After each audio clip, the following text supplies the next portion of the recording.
Mrs. Minister, Commissioners, ladies and gentlemen, it's a privilege and honor for me to take part in the conference that you organize in Sofia these days, at least in this way, at least through the video recording.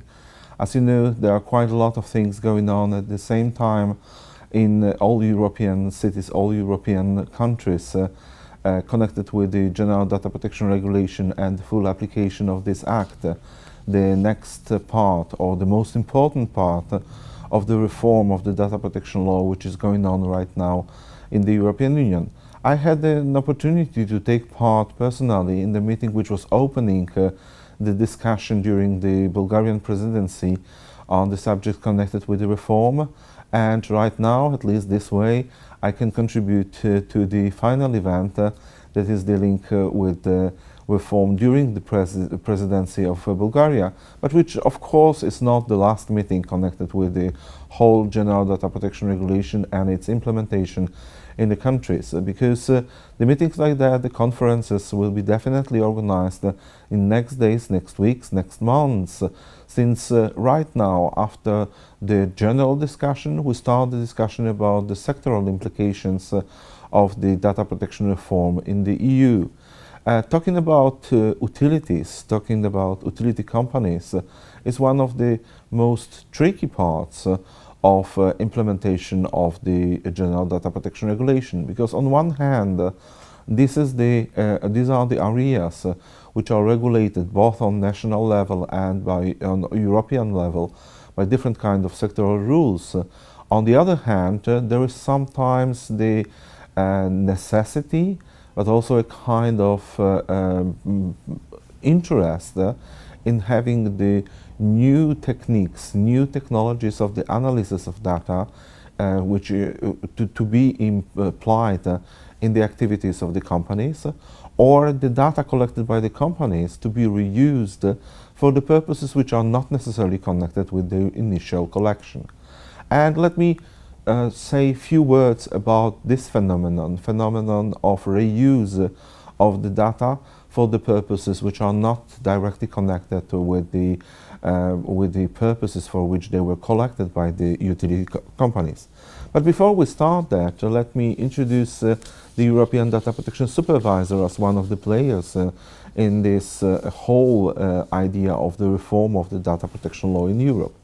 European Data Protection Supervisor is an institution of the European Union which is responsible for the supervision of institutions, bodies and agencies of the European Union, but which is also taking part in all the discussions about the European law, both typical data protection law and also the law which is theoretically connected with the other core businesses and theoretically connected with the sectoral solutions, but which may have an implication as far as personal data is concerned and as far as the analysis of different kind of fuels of the new economy are connected. Fuels of the new economy.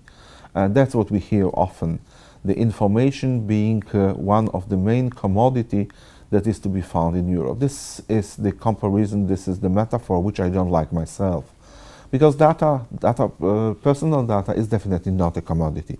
This is not something that we found in a coal mine.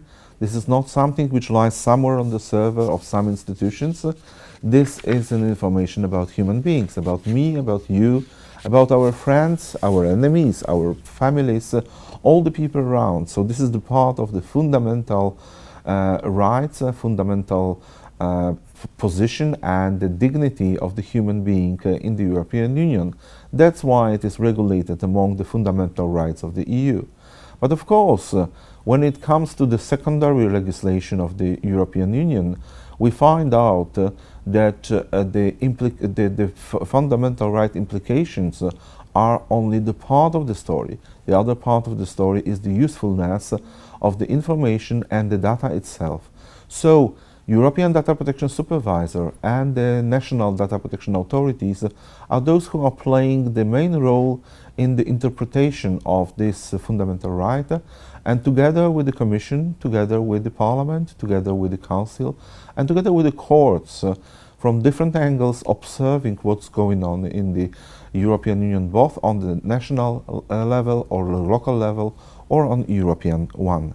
There are 126 countries in the world right now who have the data protection law, horizontal data protection law, but only some of them have the system which is similar to the European one.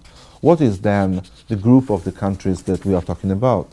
Of course, the European Union countries, including United Kingdom, have at the moment the same merit law as far as data protection is concerned. From 25th of May, fully applicable General Data Protection Regulation and the directive, which is fully applicable from May this year, directive dealing with the police matters and the processing of the data in the courts. They are forming the main spine of the data protection in the European Union. What we are facing, the process which we are facing right now is the process of supplementation of that by the national data protection laws. And that's what's going on in all the European countries, all the European Union countries, including Bulgaria. This is the not really the implementation of the regulation, because regulation does not need implementation, but it's supplementing that with the national rules on the procedure, on the creation of the organs dealing with the data protection, and also on the judicial review in the countries. That all will form the data protection law that is to be applied in the national legislations. A fundamental right, but also the administrative, penal, and civil protection of the human dignity. How to combine all these three things, especially in such a demanding market as the market of the utilities. First of all, we have to bear in mind that the definition of the personal data is quite broad.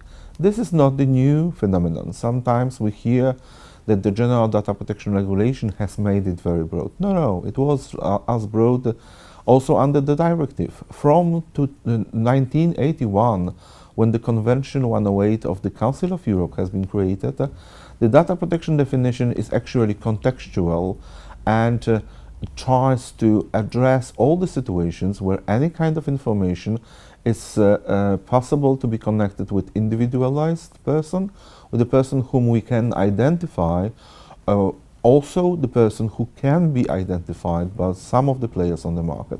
So this is not necessarily information that identifies. That's everything which is connected with identified person.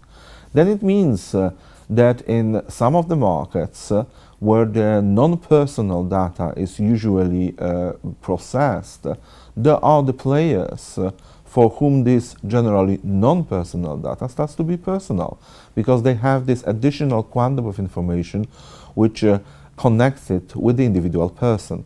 And this is often the situation of the players on utility markets, because these are the ones who have this additional quantum which connects the place where the service is located, the place to which the service, the utilities are delivered, with the individual person who lives there, individual person who manages that, individual person who has a connection with the device on which the data is used.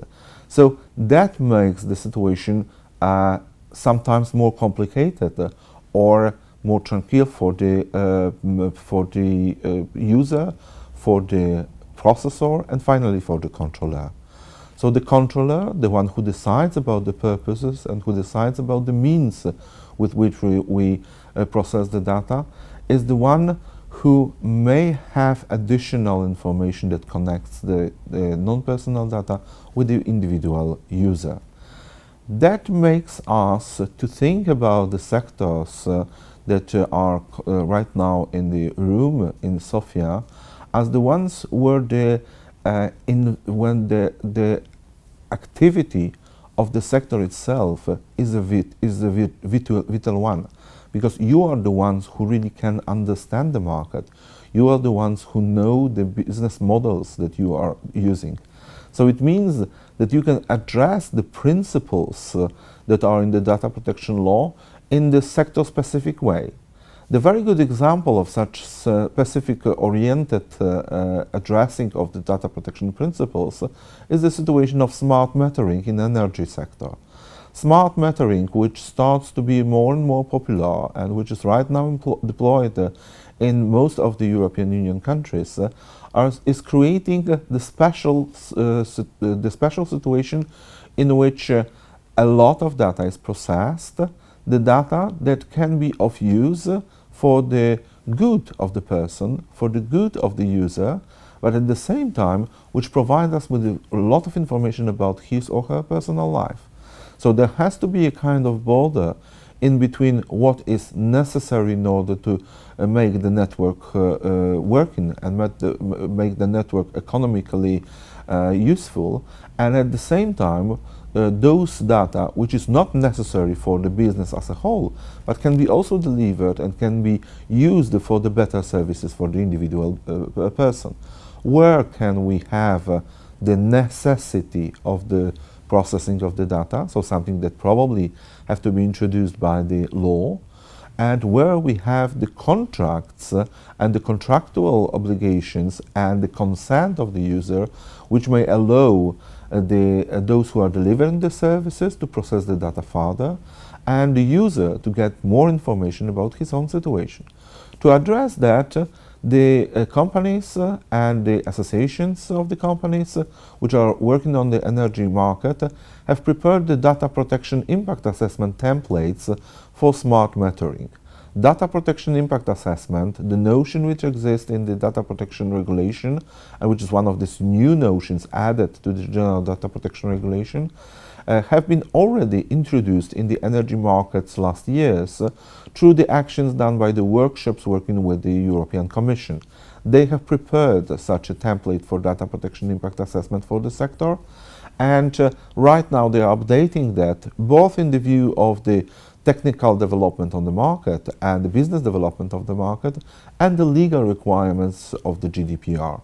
Let me drive your attention to these works, and at the same time let me encourage you to propose solutions coming from the business, coming from the sectors, because that's the only way how we also as the regulators can understand what's going on in the business, and that's the only way in which we can really contribute to the precise and at the same time useful processing of the data in the economical sectors. And these things connected with the use of the new technologies, use of the new analytical tools dealing with the personal data are in the core of the interest of the data protection authorities. Together with the Bulgarian Data Protection Authority, European Data Protection Supervisor is organizing this year the conference, international conference of data protection commissioners and privacy commissioners, which will be taking place in Brussels, but also having the side events in Sofia in October this year. This 40th conference, which is of the global scale, sometimes called the Olympic Games of data protection in the world, is devoted this year to two subjects, to the artificial intelligence in the closed part of the session, the part which is devoted to the data protection authorities discussion, but the second part of that is devoted to ethics. Ethics, which is also, or maybe mainly, the thing to discuss when you deal with the human dignity. Ethics which goes far beyond the regulation of the law, and which allows us to assess if the things which we do have an impact on the personal life of the individual with whom we are dealing with. So once again, let me encourage you to take part in the international conference or help the organizers, also the organizers of the events in Sofia, to prepare it in October this year. I hope that today's conference will give you an overview of the data protection issues present in the utility sectors, but which also allow you to understand what is all European approach to the data protection issues and what are the global questions to be asked this year and in the nearest time. Thank you very much. I wish you a very successful conference.